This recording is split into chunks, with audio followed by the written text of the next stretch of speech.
well, welcome to the Science Gallery, and as you heard, we're going to see, can science predict love this evening? Can it tell us why we choose our partners? Can it tell me why I'm this weekend 14 years with my husband? Is it luck or is it amnesia? I'm not quite sure. Anyway, we're going to study all those things. We've got a fantastic panel. Okay, first of all, I'm going to introduce you to Lisa Dawn Hamilton. Lisa Dawn has flown over from Texas this morning, but she's not actually a Texan. She's Canadian. So she's certainly having a new experience. Now, she is a graduate student in the Sexual Psychophysiology Lab in the University of Texas. Now, that was a really hard one for me to get my mouth around. But I'm sure she'll be able to explain exactly it is what she does. She's currently focused on 2 research tracks: the relationship between environmental behavioral influences and hormones, and how the 2 interact to affect sexual behavior. So we should have a bit of fun finding out exactly what she knows. Then we have, from Trinity, Luke O'Neill, a professor in the School of Biochemistry and Immunology. I'm sure some of you here would know Professor Luke. Yes? No? Ah! Okay, and he also... Sorry, what was that?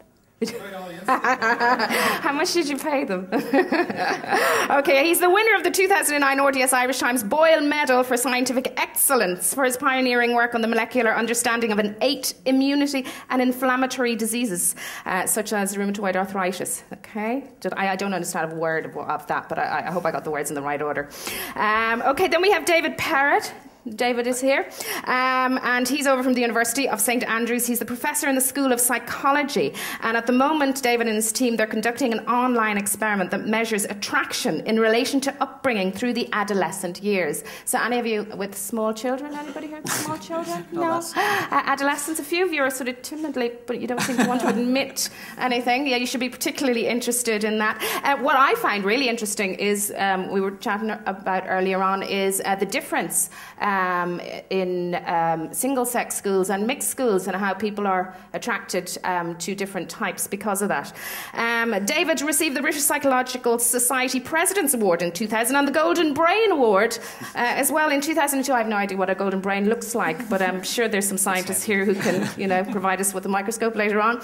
And last but not least, we have Anne Sexton from Hot Press magazine. Anne is the sex columnist with Hot Press. I had the pleasure of interviewing Anne, actually, about some of her exploits a few years ago. I finished the interview saying that we then went on to drink wine and discuss Anne's experience of a threesome. The next, which I, of course, didn't print anything about, but the next day I got a very irate message on my phone from Owen Harris, wanting to know why I hadn't described it in detail. And the next time I interviewed Anne, I was to make sure I gave all the juicy details. So she might enlighten us a bit more this evening. Now, Anna's looking at me in horror. I hope your mother isn't here, Anne, is she? No.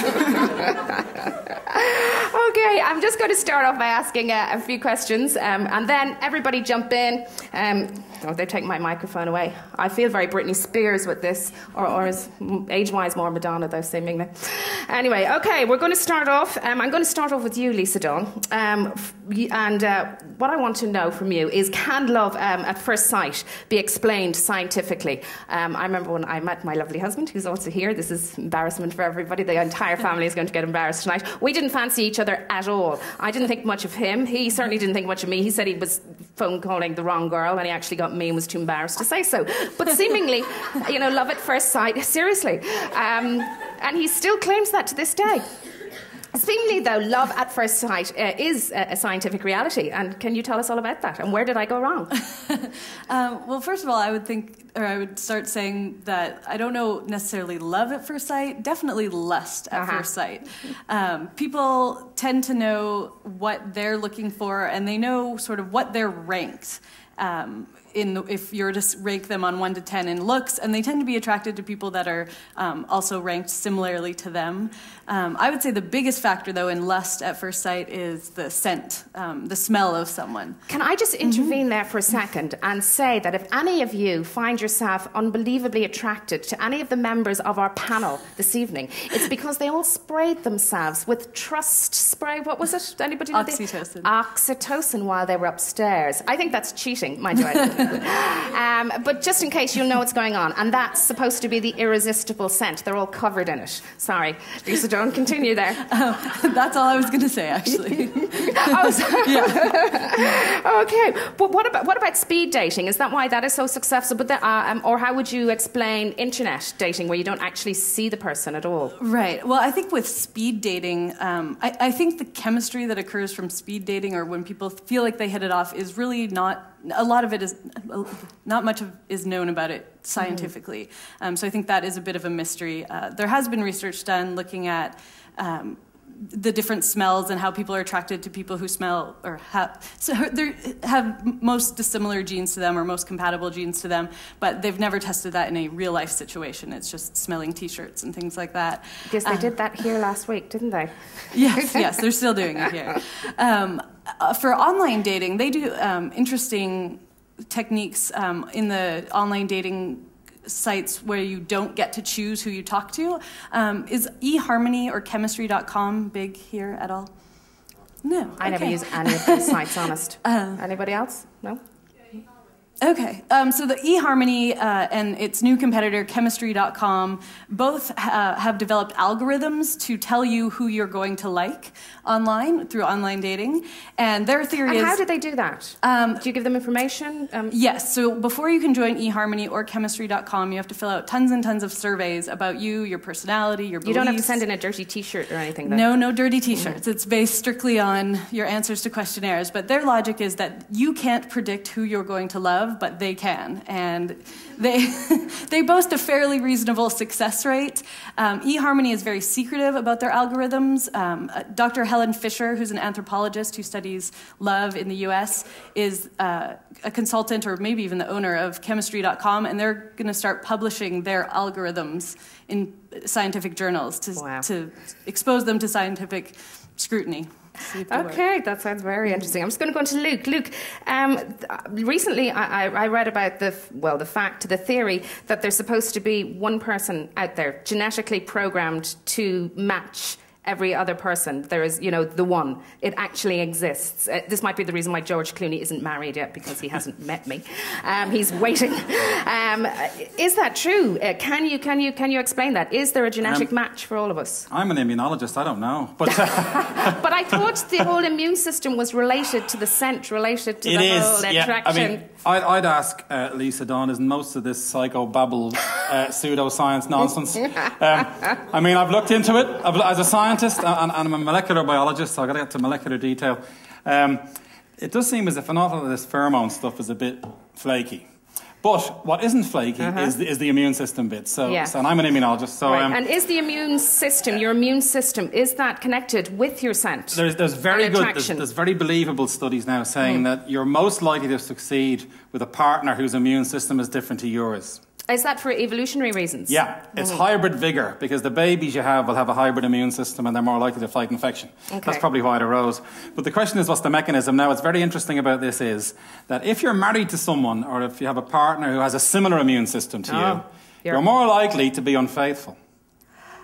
The man or the woman? Both? Or? Both. Ooh. If you're a woman, this goes up hugely when you're ovulating, when you're fertile. You're more likely to be unfaithful. The other thing is your sexual relationship is worse than if you're with someone who isn't similar in their immune system, strangely. Okay. So there does seem to be a real selective pressure on that to pick someone with an immune system that's different. Now, the question is, what's the mechanism? Yeah. And if you're a scientist, you want to find the mechanism. And it is tied into the sense of smell. So the best smell stuff is around the immune system. And there is some evidence that we smell the other person's immune system. And recently, is Aoife McLeod or is Aoife? Aoife's student, was it a transition year student, Aoife? Found, and I said to Aoife, what's the basis for this, right? How can you smell someone's immune system? It turns out that one of our immune genes controls our sense of smell as well as our immune system. And it's the first evidence of a mechanism as to link, someone else's immune system and when you sniff them then. So it does make sense. So it's not all psychobabble. Well, that bit makes sense. There's a very interesting fact as well about ovulating women are always going to be unfaithful. Always going to be unfaithful? Well, no, that's overstating it. Many have we got in the audience? Anybody like to raise a hand? But it's very robust to show this. It's called, there's a name for this which I love. It's called strategic pluralism. Right? So in other words, you've got your boyfriend or your husband at home and it's all happy clappy and he's like you and all the rest. When you're ovulating, you go and look for the bad guy. Is this the bad guy, but the good guy genetically? That's right. Okay. Now, you normally go for a roughneck type, you know, at that point. You're not talking about coaches now, are you? No, who's got very good genes, you know, but you might want to marry him. So he's not a good nurturer? No, whereas the guy at home is. And when you come home to the guy at home, you don't tell him what's been happening, and he thinks that he's the father then. It's the cuckoo in the nest syndrome. Yes, but seemingly that was quite popular, you know, years ago, before DNA testing and everything. So what are they going to do now? You can be caught now, you mean? Yeah. Okay, right. I think it's something like 20% of children in the UK. Really? Their fathers are not who the mother claimed the father to be. 20%. 1 in 5. That's terribly low. Yeah. Only 1 in 5. That's too high. That's yeah. Okay.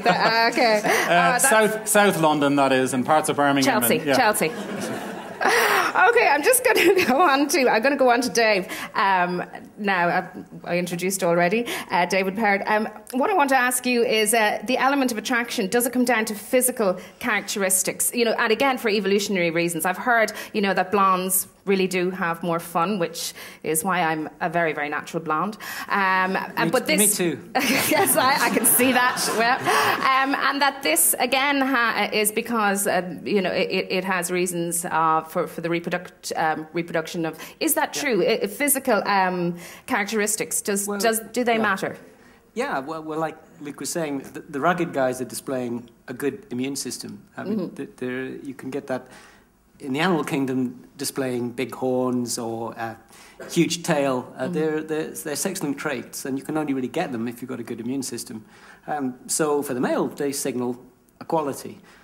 But you have to watch what species you're talking about, because humans, often you have two parents looking after kids, and the big tough guy may not be the guy that invests, as Luke was intimating. So there's tensions there.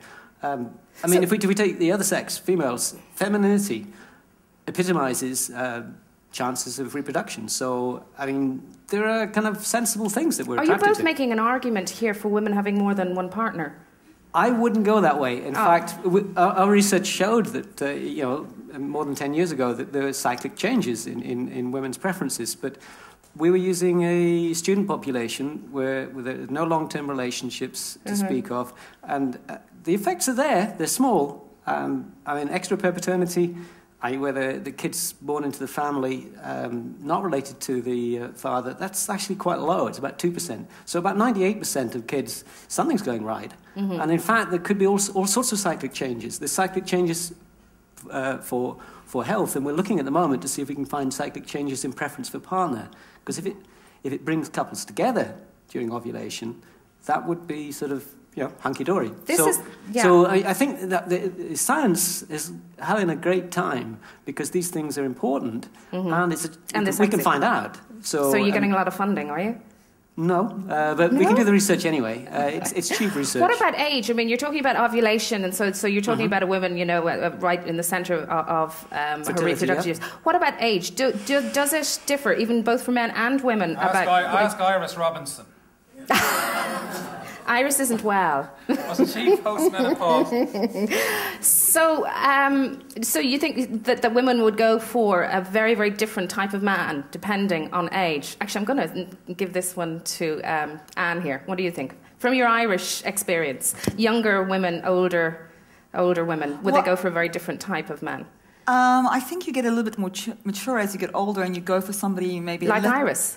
Well, not like Iris, but Iris is a special case, I think.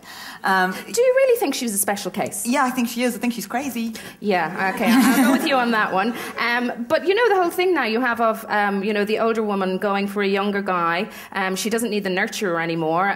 She doesn't need to be protected. She doesn't need to go for a guy who's going to give her, you know, good reproductive genes, and she can just go for somebody she likes. Well, the thing is, I think we're always going to be attracted to young people. They have smooth skin, healthy bodies, clear eyes, good teeth, older teeth. And I don't think that matters if you're a man or a woman. I think we're always going to be attracted to people who are in their prime. And perhaps if you want to settle down and have a family, you're going to be more likely to choose someone that's going to provide for that family. But if you've got all that sorted yourself, or you've had your children, you've moved on, then none of that's necessary. So you might as well just go for the pretty boys. And have you seen that? Say in Ireland, I mean, you're not Irish, you have lived here for quite a few years. Actually, I am Irish. Oh, are you? Yeah. You're from South Africa. Look at the skin. Oh, yeah, and the red hair. Okay. See, nearly blonde, nearly blonde. You know, when do you have such fun? Did you spot, though, any particular sexual problems with Irish couples that maybe you wouldn't find in different countries? Anything, you know, spring out at you? Yes, the fact that everybody seems to have sex the first time while they're absolutely hammered. Why would you think that? Is that our natural modesty? No, I think it's hangover from Catholic guilt. Really? Yeah. Maybe we just don't like sex. No, I don't think it's that. To do it. I don't think it's that at all. I think there's a certain amount of guilt around sex and a little bit of fear about being openly sexual, and therefore it's much easier to get drunk and sneak out at 5 o'clock in the morning and not have to face the fact that you actually had sex. Okay, I'm going to throw it to the two really non-Irish, David and Lisa Dunn. Would you, I mean, from what you know of Irish people, would you see a big difference as to how they are attracted and how they go about sexual relations? I haven't worked in Ireland, so no. So Lisa Dunn, you have any experience? Not really, no. They're not going to say. I've only been here for a few hours. I would say there's one thing that's pretty obvious, that humour is much more important. I mean, the crack, North and South Ireland, it's much faster, and I think that's a firmer basis it's a more interesting basis for a relationship. But does that give the lie then? I'm English, and it's kind of cold. The kind of humour is a bit muted there. But so it's really nice here. Well, I would have to slightly disagree with you there. I think sense of humour is important, and I think it's much easier to get chatting to people. But Irish people can't flirt. Really? No, not at all. No. Yeah, exactly. Now, hang on a minute. There seems to be there's a lot of women there saying now. Do you mean Irish people can't flirt or Irish men can't flirt? Well, I've never really flirted with Irish women. But have you seen them in action? Oh, there are the cheap seats. From what I can gather, they don't seem to be much better than the men. But and what are they doing wrong? Like, if you were to give us a lesson in how to flirt. Well, when I first got here, the thing that really surprised me is that I would go out and I would meet people. And I would flirt with Australians and English people and New Zealanders and other South Africans. But if I met an Irish guy, we'd be chatting, but there'd be no follow-through. There'd be no... Is that because they love you for your charm and your intellectual talent? I just thought, I'm... Are they deeper? I know, I just thought I'm pale and redhead. Maybe it's just, I don't have a look that appeals to Irish people because it's just too bloody Irish or something. So I just thought it was me. But when I realised all my female friends had exactly the same problem. Yeah, your Irish friends? All my female friends who had dealings with Irish men had the same problem. That the guy would be very nice, very, very friendly, but wouldn't know how to actually move things along. Wouldn't want to or wouldn't know how to? Wouldn't know how to, unless they were drunk, and then it'd be like a... Do we have any guys that want to stand up for themselves here and, No? No. Not yet. You haven't had to. Oh, well, you can have a few drinks during the interval, okay? We might hear from you after that. I was going to add as well to that. I recently read an article, and I believe it was in London. They're starting a new flirting coaching. In London? Yes, I believe it was London. And it's a woman taking other women out and teaching them how to flirt, which I find very interesting. And do you have any details? I don't. Basically, all I know is that the article I read was contrasting it with the male pickup artists who train other men basically to go out, get women, and have sex with them. But for the women, it's a much lower level. It's just sort of learn how to flirt, learn how to start a conversation. As far as I know, the first of this is happening in London. And how does, if I can, especially our immunologist and our psychologist here... We just had a lesson in how males are supposed to flirt. Did that work for anybody? No. Where's she gone? She's in the bag, is she? Okay, did that work for anybody? No? Yes? Okay, we'll find out later on. If we're talking about, like, say, flirting and learning how to do that, does that actually affect, though, who you will end up with? Can you consciously decide, or is the whole thing... I find a good chat about greyhounds normally works, or stuff like that. Not rabbits, no. I would say one thing, Carol. I mean, clearly all these issues about trying to find a partner, Ireland is a highly fertile place. We've got the highest birth rate in Europe, Why do you think that is? You see, biology's neutral on this. The purpose of all of our entire topic tonight is to have babies. That's what it's all about. Oh, yes. So everything is geared in that direction, all the attraction, all the flirting, all that sort of stuff. So we're doing something right in Ireland. I don't know what it is. I mean, it could be people are pissed when they have or we get have pregnant. to cloak it. We have to cloak it with science. But biology would be neutral. It doesn't matter as long as the eggs get fertilized. But do you think that the flirting that it affects the effect? You want kids, but you want them to have kids. Mm-hmm. And I mean, if you come from a country with a high disease rate, or I mean, if you look at history, then it may have been tougher in Ireland. So I mean, the birth rates can. The need to be higher if the environment's tougher. So perhaps you should. Do you think our environment is tougher? Well, all I'm saying is that the purpose of biology is not to produce children, but to produce grandchildren, great-grandchildren. Mm-hmm. So what's gone wrong in Europe, David? Because I mean, there seems to be a real aberration for our species, where all the clever people aren't having children. Mm-hmm. Well, I mean, it may be going right. I mean, when the reproduction rate drops below 1 per family, then something might be going. Is that? I mean, look at the Italians, whom I would say are without doubt, the sexiest people in Europe, and yet. Without a doubt, and yet their birth rate has collapsed. Why is that? Well, they talk about affluence and education, because those are two things that seem to correlate with decreased birth rate in countries. The more you educate women, the less children they have. Uh-huh. And interesting enough, I was over in the Gates Foundation before Christmas, and they're trying to cure HIV. That'll mean a huge increase in the world's population, which could cause a problem. So they're also educating at the same time, would you believe? And they're setting up schools and trying to educate women, because then there'll be less children being had as a result. Okay, so education seems to be a thing, and affluence. Those two things seem to be why women won't have as many babies as they would otherwise normally have, I guess. But it's strange, because it does seem to be against nature, does it not? I mean, the natural process is to want to have children, and yet we're living in a Western society where that isn't the case anymore.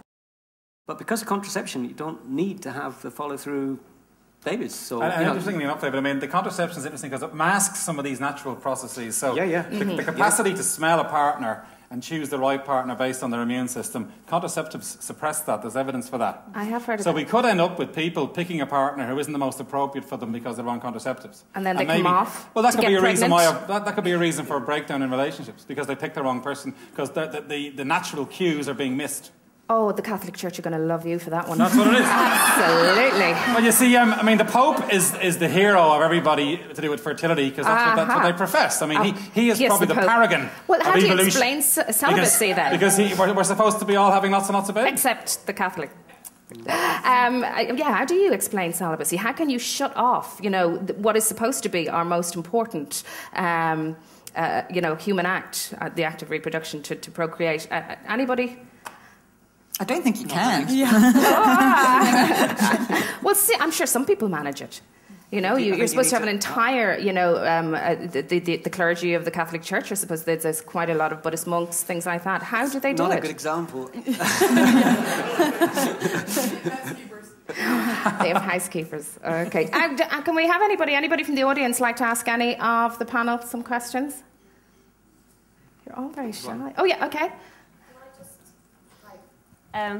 Just to also, to add to what Luke was saying, perhaps in the Western world, the reason that the birth rates have dropped as well is because of increased hygiene, and people can't smell each other anymore the way they can in developing countries. That's a very good point. That's another one. That's actually, and that leads on to the point of perfumes and aphrodisiacs, things like that. Do they work? Can you actually, can a scientist develop an aphrodisiac that will make George Clooney fall in love with me? Yeah, it's called alcohol. Yeah, but that doesn't, last. Something that you could bathe in every day to keep it going as long as you like. Is that a possibility? I don't think. Well, I think the word aphrodisiac is a bit loaded, and there's no such thing really in terms of a chemical. The oysters don't work? No. And they charge from what I know, there's never been any evidence for that of an aphrodisiac working. But there's no doubt that things like oxytocin do alter behaviour. I mean, and it can be to do with trust, or it can be to do with. It's supposed to be the oxytocin is the trust drug. And how does that work? If you trust somebody, that means I would trust. You're supposed to trust certain people, but that doesn't necessarily mean you're sexually attracted to them, does it? Or I don't. Yeah. Well, it's another of these addictive drugs. I mean, when you're talking to somebody, you get a little bit of oxytocin. If you're canoodling with them, you get a lot more. If you're having sex with them, you get tons. When you give birth, you get more. Yeah. So at that time, You may be locking onto their characteristics, their smell, their looks, and that might become addictive for the future. I mean, I think that's one of the reasons that science can't predict love so much. You can predict a little bit of attraction, but you don't know how the relationship's going to work then. And there are these additional complications that once you're getting into any intimacies, that you're going to get oxytocin floating around, which may cause bonding or whatever you want to call it, love. What about, I vaguely remember from my philosophy classes that one of the philosophers, Schopenhauer was great about women, had this theory that couples were only attracted to each other until they produced the requisite number of children, and after that the attraction would stop. Stoned out, which may explain, the increase in divorce levels once, children are in their early teens, whatever. Is that true? And if so, is love just a myth? That the whole concept of monogamy and relationships, it's purely to do with reproduction, and once you finish. Anne? Well, I don't know. I'm not in a long-term monogamous relationship. I don't know. Some people seem to manage. It seems to be very difficult for a great deal of people. I don't know whether or not monogamy is natural. I very much doubt it's not natural. That doesn't mean it's not possible. And I think if there is enough goodwill, enough fondness between two people, enough shared values, then of course it's entirely possible to be with one person for your entire life. Some people manage it.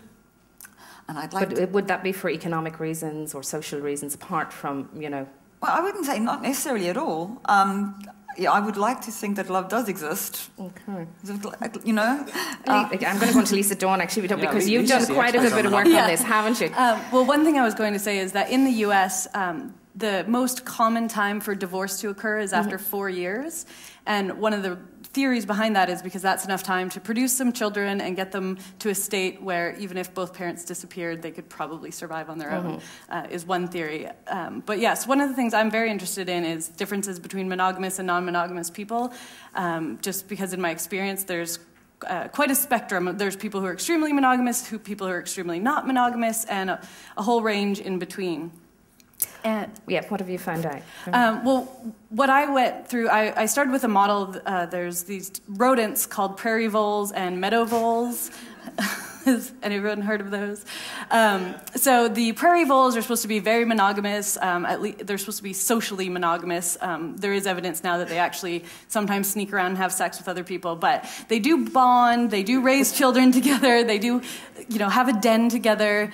Whereas the meadow voles and the mountain voles, they mate with each other and never see each other again. So they're very promiscuous. Everybody has sex with everyone else. And they found that there's a specific gene, which is related to the vasopressin receptor, that actually is significantly different between these two animals. And if you alter this gene, you can make the promiscuous ones monogamous and the monogamous ones promiscuous.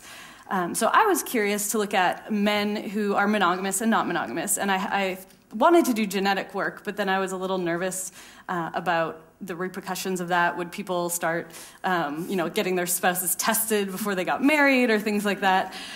So what I did is I had people go in an MRI scanner and I showed them sexy pictures, romantic pictures, and neutral pictures.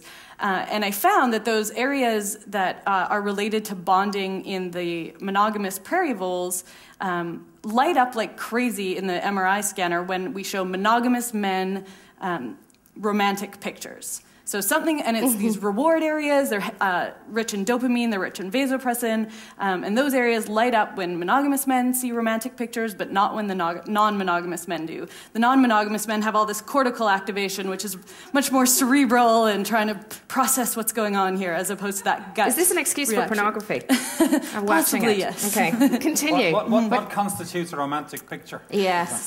So the romantic pictures were all heterosexual couples, and they were fully clothed, and they were either in an embrace, or they were lying in a meadow holding hands, or possibly smooching, and then the sexual... Sounds terribly boring, doesn't it? And we actually had to do a pre-survey because we started asking men what they thought was romantic and they were like, what do you mean romantic? And we're like, well, if you were to think of a romantic scenario, what's the ideal scenario? And Greyhounds.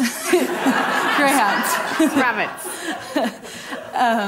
So we actually had to go out and we've got a whole bunch of undergraduate men to look at tons and tons and tons of pictures to tell us what the heck men thought was romantic. Actually, I came across a great thing about 3 years ago. So I was in Harvard at a conference, and my host invited me to dinner in his house, and his wife was there, and I was sitting beside her, and I said, "What do you do for a living?"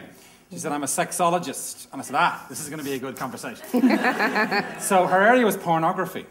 Right. And like academically studying why people watch porn, you know, what porn does to people's brains. Half the audience is saying, isn't it obvious? But this is mind-blowing. So she managed to get hotels in the Boston area to allow her to get access to the movie records in the rooms. And she was able to follow how many men watch porn, how many men... Because nobody in surveys ever... Oh, I don't watch porn, no. You know. But if you have a hotel record, you know... So guess what percent of men in these 8 hotels watched porn in their room? 85%? It was 80%, 81%. Now, what about the women? 85%? About 30%. Oh. Now, as she said herself, the hotels want more women to watch more porn. Because the hotels make money. And they did a survey, and the women all said what they wanted was more plot. More of a storyline. You know, plot. Men will watch gynecology. You know. And then the other thing that was great was she was able to time from when the man puts his key card in to when he turns on the porn. Guess how long it took for the average man? 20 seconds? Well, it was about 3 minutes. 3 minutes, okay. And I said, what? Off. And she said, yeah, they got to go for crap first. And I'm thinking, I'd love to get this sort of research funded in my lab. Yes. Wow. And is that totally legal to be able to do that? I think this was all confidential, obviously. But I think there's probably a serious point. I mean, you know, pornography can be seen as a force for good or a force for evil. It depends on what way you look at it, you know. And certainly in terms of sexual behaviour, what pornography does to the brain and why people are obsessed with it. And then, of course, there's a big issue now, the internet, of people being obsessed with porn the whole time. So I suspect there's something serious in there to be found out. There is. Lisa, you're apart from a bit of salacious stuff. I mean, or raising hotel revenues. Raising whatever. I was just going to comment on the difference between men's preferences and women's preferences for porn. In our lab, we mainly study women. And all of our videos are by women, or made by women, and they're made for women, all of our pornographic films. And one of the biggest things that they all have is plot. So that there's some storyline, these people have some The guy sort on of... his white steed, first of all. Right. He's raging across the... But there has to be some reason why these people are coming together. Yeah. Men don't need that. But is that because women... How many of you saying speak for yourself? Is that because women, you know, I mean, do we have some sort of sexual organs or, you know, something in our brains that is connected to the sexual, you know, whereas men don't? They have it in one place, which can be very painful. I think one component of it is definitely socialization. I don't know if you can tease that apart, whether or not women So you're saying that women are more socialized than men? No, I'm saying they're socialized differently. But one study looked at sort of, we call it women-centered porn versus male-centered porn, and although this is great, you'd love to do that in your lab, wouldn't you? Yeah. Well, can we collaborate? Absolutely. Why don't you? Immunology. And we measure both genital arousal and their psychological arousal. We get them to move. Okay, how do you do that? Okay, tell me. So postage stamps, isn't it? Yeah.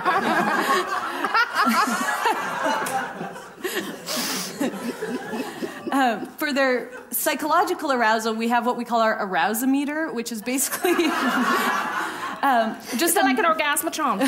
Similar, yes. Okay. It's just a computer mouse mounted on a track, and people move it up and down to indicate how aroused they are. So as they get more aroused, they move it up. As they get less aroused, they move it down. And so we can track over the film what they like, what they don't like. And we're recording it in a computer in the other room. We're not in the room while this is happening. For women, for genital arousal, we use a vaginal photoplethysmograph. Try saying that 3 times fast. And that... Can you say it again? Go on, say it again.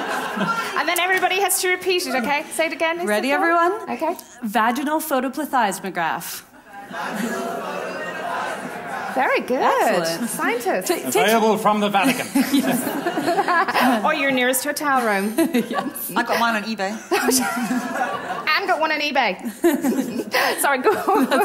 Continue. So basically what it is it's a light-emitting diode, so an LED, and part of it emits a light, and part of it measures how much light is reflected back, and the signal varies depending on how much blood flow there is to the vagina, because the more blood flow, the more opaque it is, and the less blood flow, the more translucent it is, so less light is reflected back, and that's how we measure it, because blood flow is a measure of genital arousal. And what we found, though, with the women-centric porn, or compared to the male-centric porn, women get aroused more to male-centric porn genitally, but psychologically they report that they're more aroused to the women-centered porn that has the plot and the more developed Does characters. that mean that they're lying, that their bodies are betraying them, you know? There's actually a huge line of research trying to figure out why women's bodies and brains, genitals are and not brains in sync. Don't match up, yeah. Okay, and often they no don't. smart comments.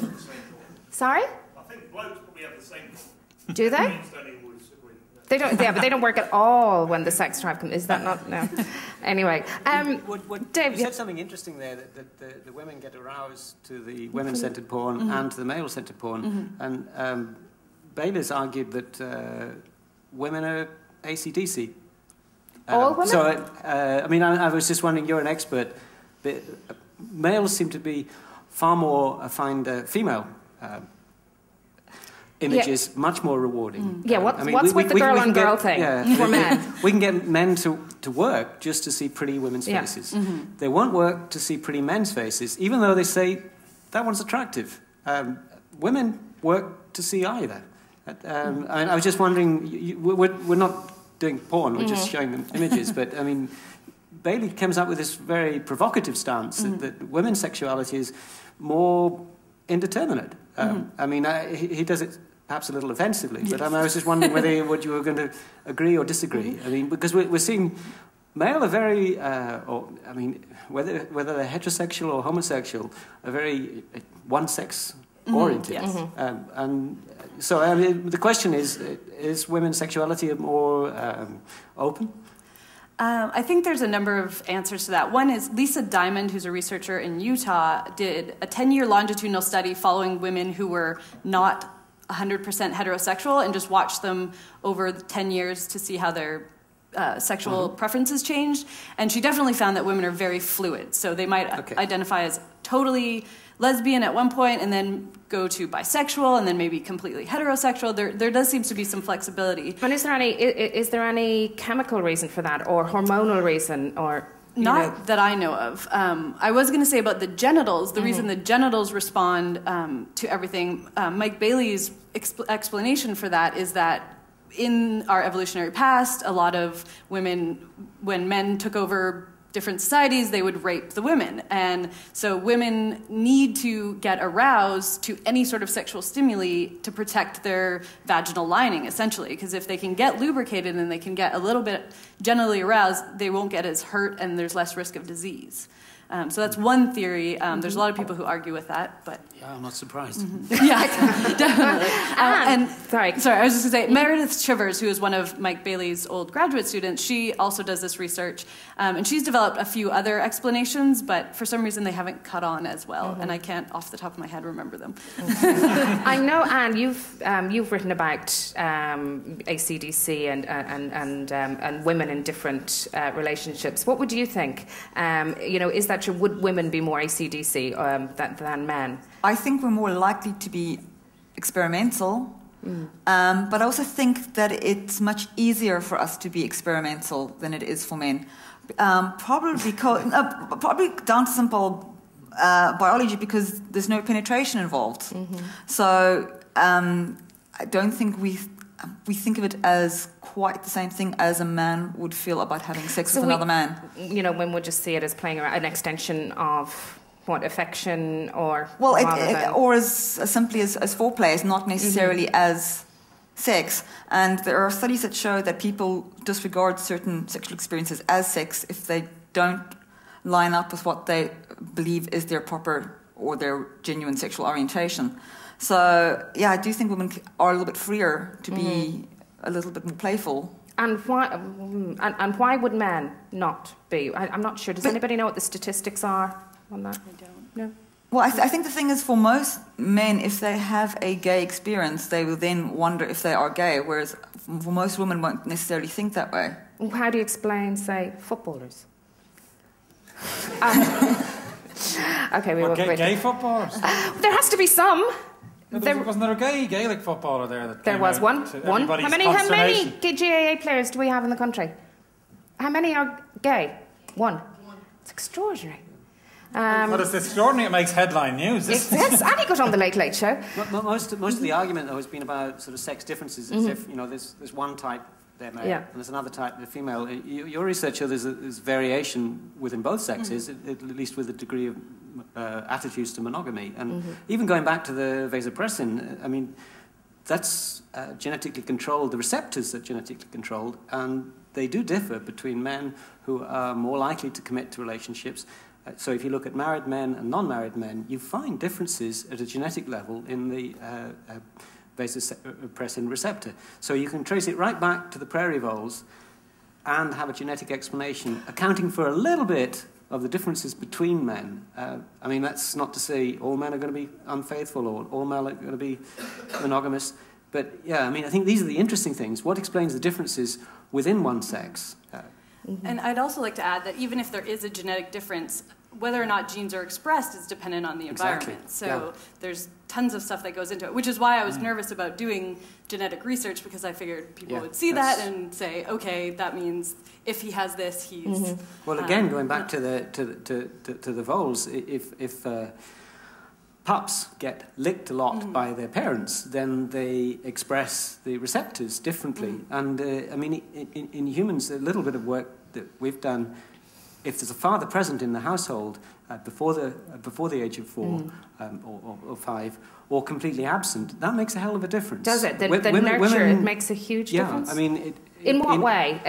For their future sexual lives? When women when a girl gets to puberty, that is it's about 6 months earlier if the father's absent from the home. And why? So that's a physical. That's a physical difference thing. For there's a whole swathe of, and why of differences. Do they know why? There's lots of theories. I don't think there's still any clear account. But I mean, there are big effects of family environment on the sexual development and the social development of everybody. And positive or negative? Sorry. Well, it depends whether you think, I mean, early sex, early marriage, early children, is that positive? Yeah. I mean, if it's producing messes babies, perhaps it's positive, you said, from a biological perspective. It may not be suited to other things. So, I mean, I think science has to be neutral of whether it's good or bad. It just has to describe. Okay. I'd imagine that. But you don't have to be neutral tonight. That's controversial, isn't it? Because, I mean, the ideal environment to bring up a child in is when the father and mother are together. Yeah, you really are doing the Catholic Church's job. Let's say you have 2 gay men bringing up a child. Yes. Yeah. How do we get into that? Or 2 gay women with a child. I mean, that does... Or a single parent. If there's evidence that having is that conclusive, that evidence, that... that there is a physical difference, that girls will come into puberty earlier. Is there any difference with young boys if there's no father in the home at an early age? There's difference in reactivity and stress hormones as a result of the study. If you're in a stressful environment, that can accelerate puberty. What's defined by stressful? Like, is it just... a normal poverty. Irish home, or war, or poverty is one of the biggest stresses, and violence is lack of love between parents and love between parents and the kids seems to be a major determinant. But I mean, you have to watch it because you don't know whether it's strictly environment. It could be back to genes, because if you've got high testosterone receptors, maybe the guy leaves early and maybe the daughter hits puberty early just because of the genetics. So you don't actually know whether it's environment or an interaction. Can the environment influence the genes at any point, change the pathways? They're always interacting. Is that possible? And none of these answers are simple. But it is clear that there are these massive correlations between family stress and development. But yeah, it's a big scientific question as to what brings it about. And perhaps how you mitigate against it. I think, as well, my understanding, Lisa Don, is there's been other studies on whether homosexuality is genetic. and they've tried to find Schopenhauer the had it. so-called gay gene, you know. Is it And to I do think, about creativity well- and care and nurturing? Well, and... I think it was about 20 years ago when they said we found the gay gene. And on these gay pride parades, the guys would be wearing T-shirts, "Hi, Mom, I'm gay because of chromosome 5, position 5, 0. You know, it was that deterministic. Of course, that turned out to be wrong, that study. It does, yeah. But How what is wrong? true, isn't it, David, is birth order is a real determining factor yes. in homosexuality. So if you've got, say, 5 sons, right, Yeah, there's increasing incidence of homosexuality. And by the time you get to the 5th one, you're almost I sure. know quite a few, yes. That's- I that's actually not know quite, quite a few but gay it's men who would be deterministic. the 6th or 7th sons Yeah. or whatever. And that Why tells is us that, though? Well, there must be a clear mechanistic biological basis for homosexuality. It's not just a choice necessarily. Now, of course, it could be the environment. Maybe the youngest child is treated differently, and it's an environmental influence. But my reading of it is What is that is mammied reasonable more? evidence. Yeah, that it's Well, physical. one argument is to do with testosterone, that the mother is trying to reject the fetus. Her immune system actually is trying to reject the fetus as a foreign intruder in her 'Cause she's system. fed up with yeah, having this kids? is known. Now Okay. as she has more and more male fetuses, Or she's just now fed up with having sensitized boys. to them, and she's making antibodies to testosterone and suppressing their maleness. There's some evidence that may be a mechanism. You know what I mean? So in other words, after Or would it be sort of like a balancing out? You know, she's had too many boys, and she's trying. Her system is trying to feminize them, balance them out in that way. Whatever, So- there's certainly some mechanism there, you know, and it's an interesting scientific question as to why there's this very strong correlation with birth order. Do we and have any gay homosexuality. people that would like to comment on that? Yes, excellent. Have you read a study with the androphilic gene? Do we have a microphone? I haven't read that. Oh, you have. You have it in your pocket. Great. You're not just happy to see us. Is that a microphone in your pocket? Yes. It is. And I'm happy to see you. Yeah, I wasn't sure if I should use the microphone because I work here and it was. We won't tell anybody. No, the androphilic gene basically it was something that a friend of mine brought to me, but I didn't actually read the paper. He basically gave me the gist of it. And Is that the one now that Luke was talking about on the front of the T-shirt? No. No. Okay. This is more recent. I think it was maybe 2007, perhaps. But it was basically describing a gene that was encoding not homosexuality per se, but just an attraction towards maleness. And so what this was doing was this was altering women to be hornier, basically. And Is that a technical term? Or? Say that again? It is. I'm not sure what the actual Systeme International unit of horniness is, but I'll look that up. I think it's the H Sex factor. drive. Is that... So basically, you end up with women who are much more attracted to men, and so they will be more promiscuous or so on. And but what that will feed through is in their male children. Their male children will have this attraction towards masculinity as well. This, yeah, possibly. No, good Catholics. There is Well- a report I mean, I was once asked how to explain, in evolutionary terms, how homosexuality can be promulgated. And the idea is, well, if the homosexual is not having any children, then the gene should disappear. Yeah. But two studies have actually shown that sisters and aunts of homosexual men tend to have more children. So if you're talking about this, I mean, I think the word whore is kind of a little bit of unfair. I didn't say but that. more prolific might be another. So you get that would Yeah. that would turn Maternal. that. That's a good one. Yeah. Another side to it as well was the fact that generally it ends up with gay uncle syndrome, where all It's basically, nurturing, isn't it, as well? With a woman who has, an aunt who would have a lot of And children. maybe, I mean, I don't know whether the research has been done. I mean, if you've got a gay uncle, it may be helping out with the child rearing. Yeah, I mean, What it's about now the seen that creative grandmothers angle? actually help. Well, the other side, like what I was saying, was for myself and a lot of friends that I have, we've all found that if you go back to the grandmother, if she has male children, the male children, at least one of which will be gay.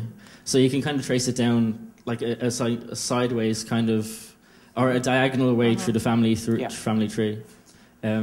What was it you were saying about creativity?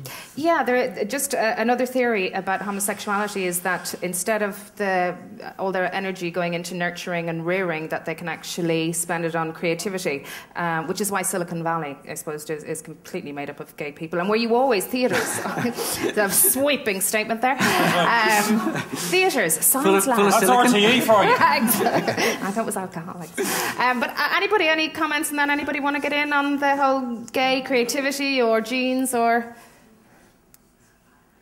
No, we've only got...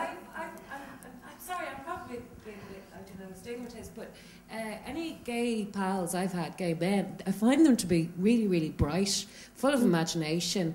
The brains move very fast. He's nodding. The brains move really, really fast in conversation and excitement, and The brains very move fast. no, their imagination moves very fast. The conversation, that's because their imagination and their creativity Do you think is very, they are very like active. that, or that they have to be like that? To I don't bloody well know. I mean, it's just an observation, and I feel very mean because then when I hang around with heterosexual men, They're so boring, aren't it's they? very slow. It's lucky you can have sex with them, It's otherwise very there would be slow, no upside. and you really have to try and stimulate the bit of imagination in them and get it going.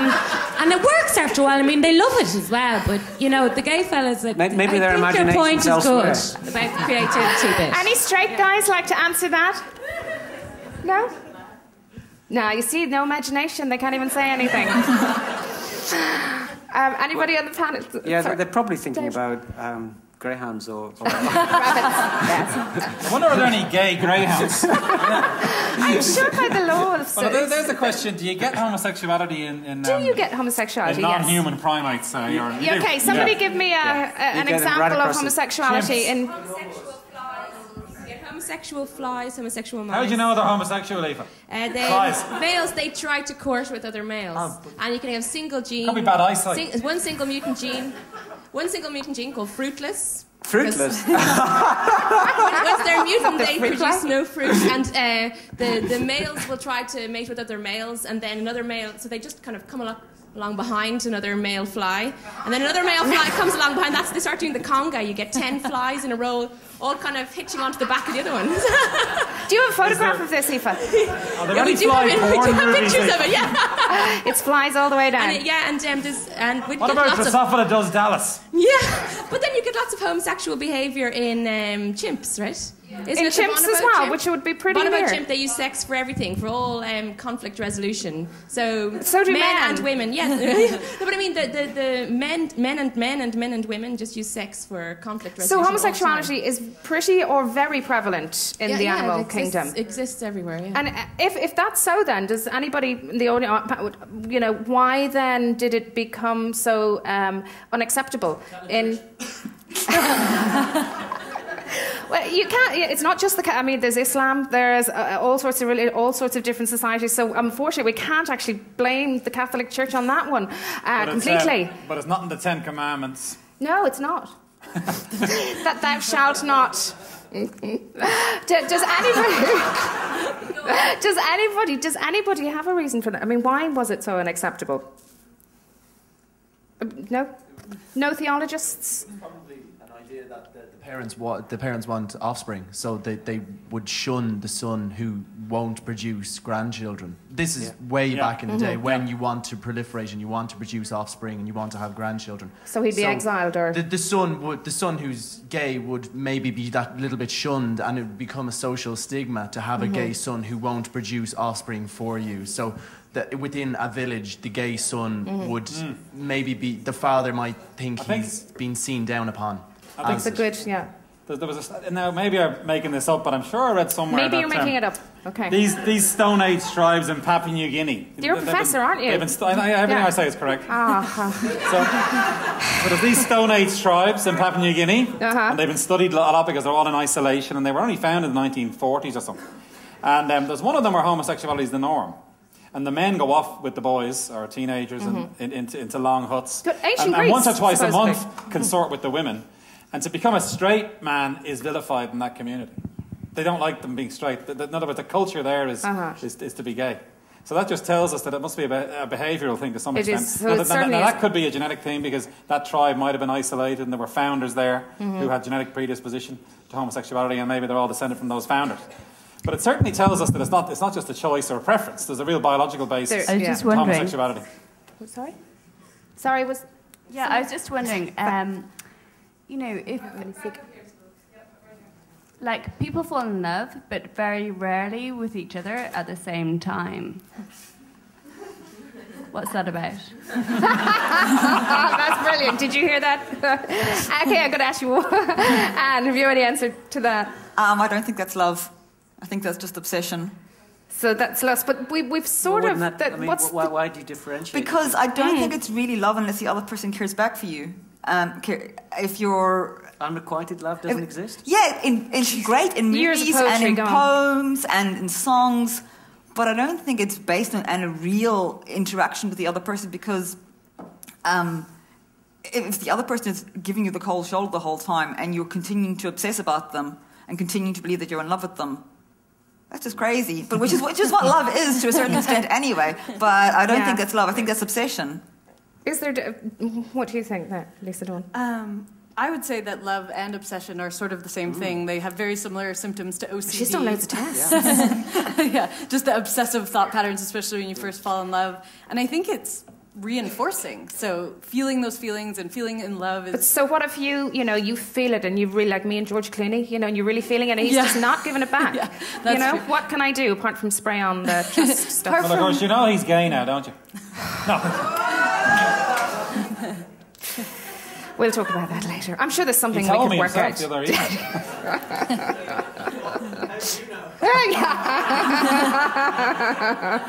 He was researching. He smelled great. In a hotel room. Sorry. It was perfectly straight when I saw him.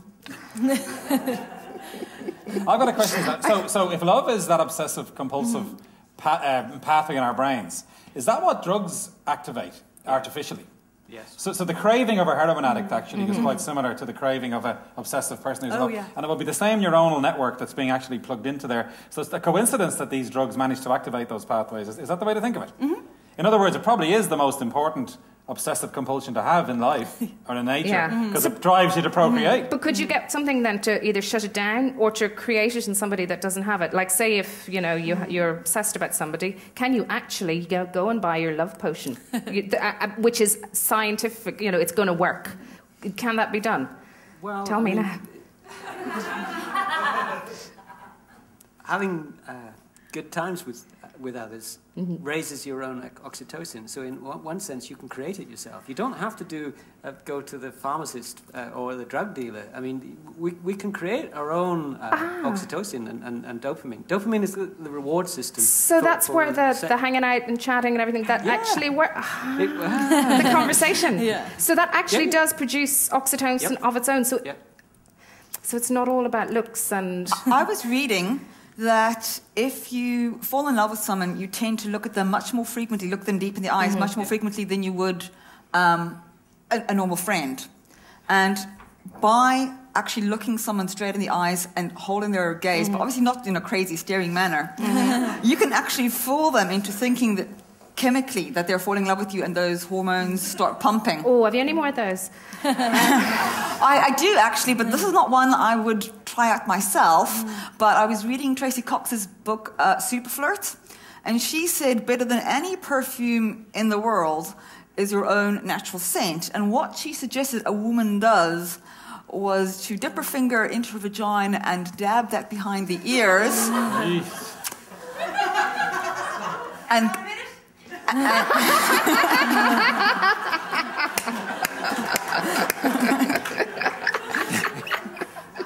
so if anyone would like to try that and get back to me... Has anybody tried that? Just out of interest. She hasn't got time for it to work yet. Has it worked yet? I've learned something there. Did you not know that now, Professor Luke? No, I'm intrigued. And why would that work? Tell me, why? I think to do a double-blind placebo-controlled You're the trial. professor of... You're the professor of immunology, which is connected to scent, etc. So explain to us well, how there was one that works. study done, which I read, especially for tonight. They've looked in vaginal secretions for pheromones a lot, and they've found a set of compounds called copulins, which are fatty acid-based compounds. And a study was done that if you sniff the copulin and look at a woman's face, you'll find the face more attractive if you're sniffing the copulin. Oh, God. Now, isn't that staggering? Did you see that study? It is. I've seen that one. I also heard, but haven't actually seen the study, that the copulins, the intensity of them increases during ovulation, so that they're stronger smelling or more dense. So it comes back again, but to reproduction. Even if let's say all that's true, there's a great role of learning. I mean, if you have sex with somebody, you may learn that the odor that's around goes with the enjoyable experience. So, what if you just keep covering yourself in Chanel No. 5? I don't know, but I mean, if you're having sex with somebody that already cheaper has thing that, to do. You know, the cheaper option here, which we just heard about. Why spend all that money when you can keep it close to home? Is that not what, I do a lot of perfumes, just to go off on that, a lot of perfumes that are marketed and would seem to be an obsession, do they actually, I've heard some very strange things going into the making of perfumes. Would they have any sort of chemicals that would mimic, those secretions, anything, anybody? I think a lot of the deodorants for men contain androgen-like pheromones, like androstenedione, and so they smell masculine and stronger. So the links there's a variety of they're sort of related a little bit to testosterone, and they're in there. So I don't know what's in the female perfumes. How manipulative! Oh dear. Okay, anybody got any? Yeah. I'm just actually saying you're not getting a break. I got a note to say you're not getting a break. They won't trust you with the drink. No breaks. Males and females of the human species. Can you speak up a little? Males and females of the human species both select their mates differently. Like males would be a lot more physical, like just hair, eye color, just simple things. But they are related to how our immune system would react, I guess. Like, I mean, the quality of the hair would be more attractive to male, while women would be looking for more deep and long-term factors. Is that like a male would look for, like, literally out of their peripheral vision would be selecting factors. But I mean, if you look at and are there studies to show this? One of the things you mentioned is hair. Often that's not thought about, but that changes through life, and unfortunately, it doesn't get better. I mean, men just lose it, so I mean, even with women, long straight hair with a gloss can epitomize youth, and yeah, I think men have a one-track orientation for young, reproductive, the active, opposite-sex individuals. So yeah, I think there is a sort of strong evolutionary push to have that, but the hair and all the appearance things you mentioned would symbolize youth and fertility. So I think that it's not so difficult to understand, but then you're going to contrast it with what women were interested in. Well, we see this in baboons. Like a male baboon will groom a female and also do other kind of long-term courtship, like taking care of a baby of the previous males. And I mean, this could be kind of similar to our society.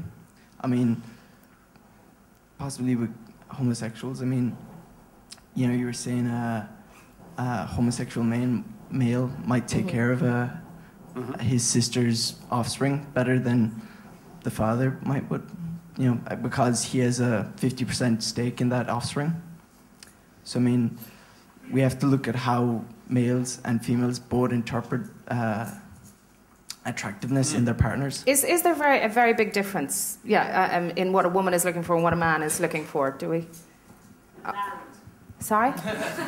Land. Oh. Not greyhounds, so yeah, that's you. There's money in greyhounds, Scott, Anybody got anything or any other questions for the panel?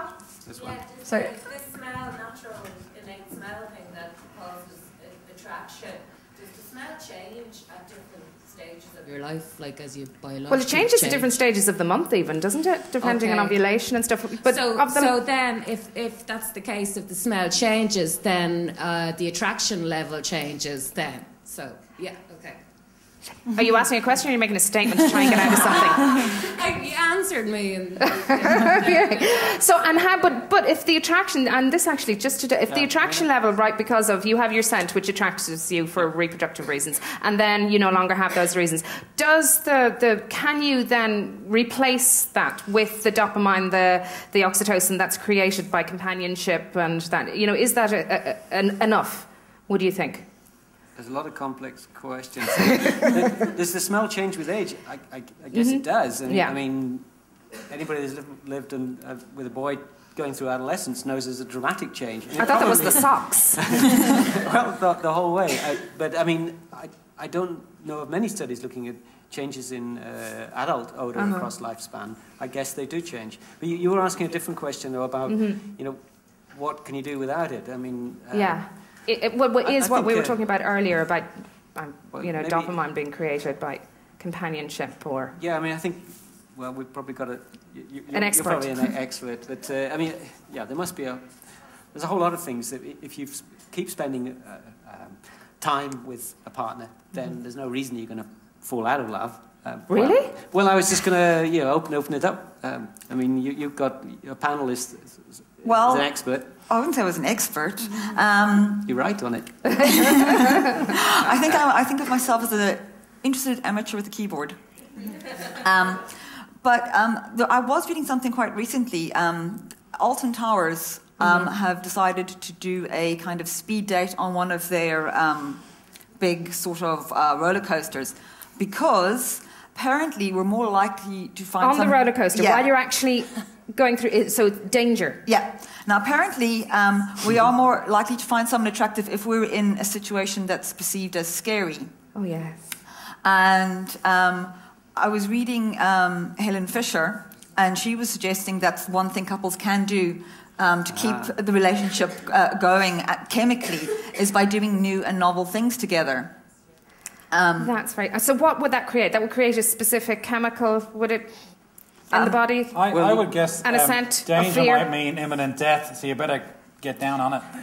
Well, no, I mean, there's lots of psychology where in these high arousal situations, like meeting somebody on a bridge, you think...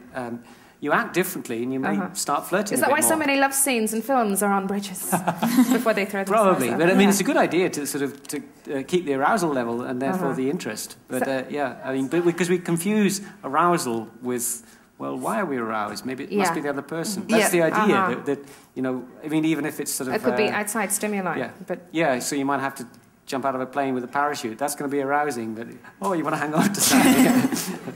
Okay, sorry, was somebody? I don't know exactly the test, but they did test some people who were in danger or in immediate danger of death, and people who are sexually aroused, and the same parts of your brain are actually aroused by both.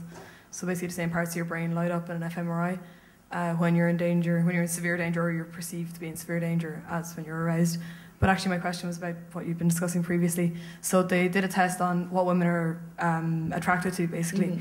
And they're asked to pick a man that they would have a serious long-term relationship with, and someone they'd have what they perceive as a brief encounter with, like as in, I guess, a one-night stand or a couple of nights of the stand or whatever. I'm not sure exactly what you call that. But, they basically discovered that... A two-night stand. Something like that, yeah. Someone you ring when you're bored. And so... I'm not going to say that because they're... Yeah, it's true though. And so basically what they discovered was when you they looked at the faces of both of them, they kind of amalgamated the faces of both of them and put them into kind of two faces. And there's a huge obvious difference between the two. So in the ones that people pick for a long-term relationship, like they're quite soft looking. They're the kind of person you ask for directions, you know. They're that kind of person, you know. They're not going to mug you, you know. Okay. And then the other face, the kind of person you pick for brief encounters, it's a very strong-jawed, deep-set eyes, like prominent brow. You know, they look like they're going to mug you. And I was just wondering, like, the whole theory behind it is the idea that their sperm are actually more active or whatever, and they're kind of more virile. So this is why the girls like bad guys. Yeah, it's sexy sons. It's the sexy sons theory. Yeah, but they don't want to marry them, but they want to have sex with them. Yeah, exactly. It's a common theme in the research that exactly what you said, that the masculinity in men is like for short-term sexual relationships, and a great more androgyny or femininity in the men is desired for more stable long-term partnerships. Why that's so isn't so clear. I mean, the biologists would argue, well, that masculinity epitomizes healthy genes for immunity. It may be even much more crude that masculinity is associated with sex, and that if you want a short-term sexual relationship, as a woman with a man, then choose somebody that epitomizes that. And I think it's not clear really what the causes are. But I mean, the phenomenon you describe is reliable and robust. You can get it with samples of students, samples on the internet. It's reliable. Masculinity is associated with short-termism and a sexual encounter. This is why us men keep asking, what do women want? Everything. We've just answered that, haven't we? Because if you're the nice soft guy, she won't have sex with you. Yeah, but she'll marry you.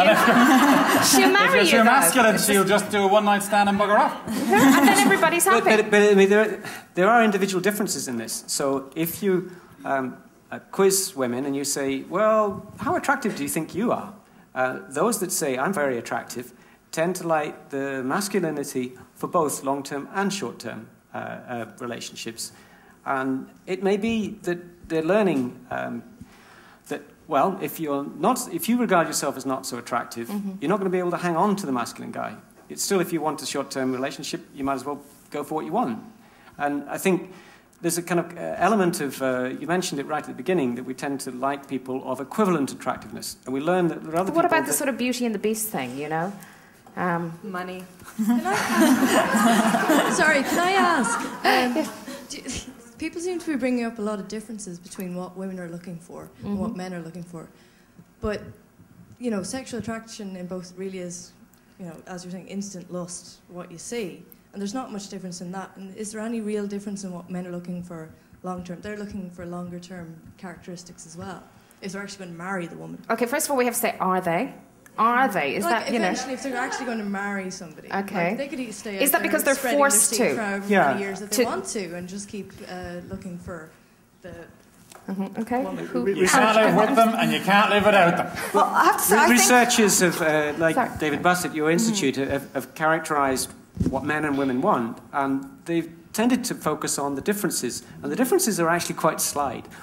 Personality plays a hell of a role in what people want, and it's true for men and it's true for women. So you can find sex differences, but you can also find a huge amount of similarity in what they desire. I was just going to add to that in David Buss's cross-cultural studies, he asked across the world, many cultures, what do you look for in a mate? So meaning someone you want to spend time with, have children with.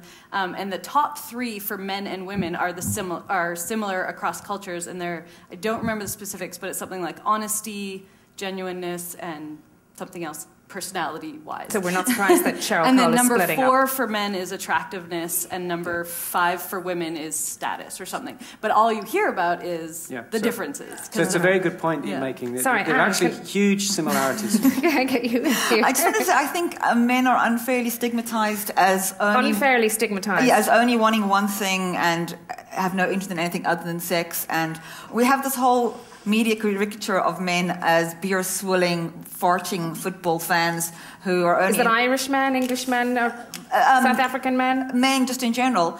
And obviously, real men do not conform to that stereotype for the most part. And I think men are a lot nicer than we give them credit for a lot of the time. Where do you think that stereotype came from?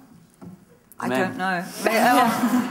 It's a very tabloid thing, and I suppose in a cartoon you exaggerate differences, and in comedy you exaggerate differences. So it's a comedy stereotype which has been around for so long that we tend to believe. We're constantly being told, for scientific reasons, that men want to go and spread their seed as much as possible. While women will stay with a partner because they need. But there are good evolutionary reasons for women to spread it around as well. Well, we've just heard some great ones for getting a second partner, and why monogamy. You don't have to.